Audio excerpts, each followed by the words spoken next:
Well, peace be with you on this, the first Sunday. This is your assignment today. Draw your body. You have 30 seconds. Go. Pretty good, huh? Pretty good, yeah? And at this time, I am asking the confirmation class to help me with the last part of the sermon. So please stand, and you can go to the center aisle.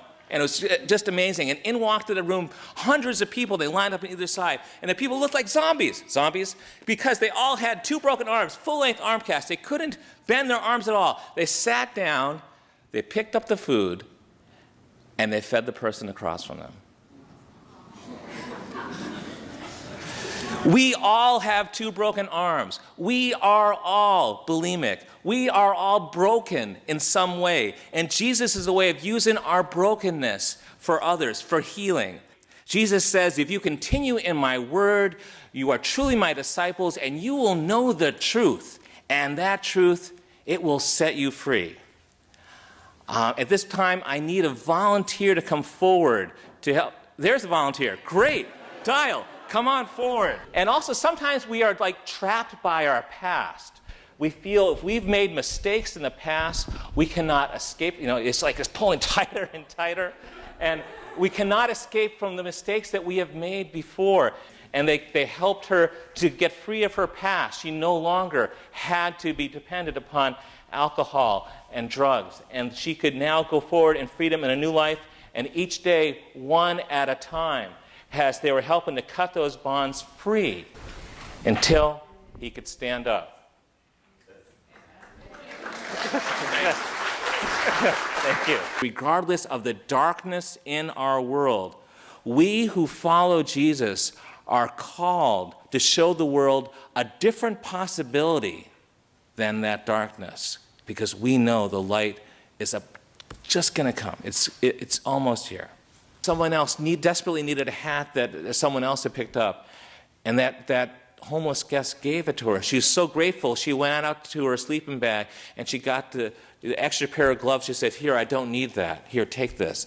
And these gifts were going back and forth, not just the wonderful clothing that you all donated that we could bring in, but the gifts among the people in Boston, among those who are so desperately in need.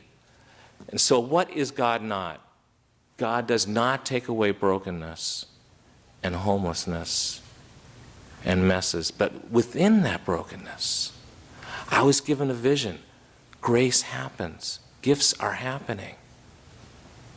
Our gospel reading today also is about this vision of whiteness, blinding whiteness, that's the searing whiteness. It was just there from the very beginning. This is part of my life, and I finally figured it out when I was 8 years old.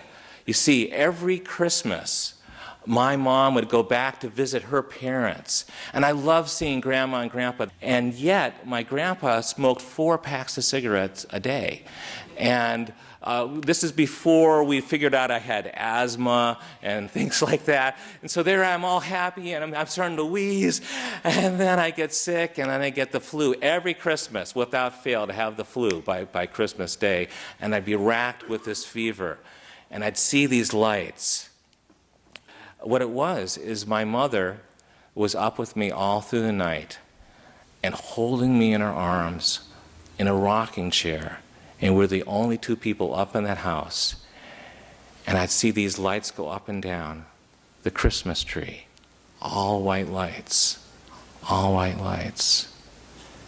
This is the core of reality. We are held in arms of love all through that long night.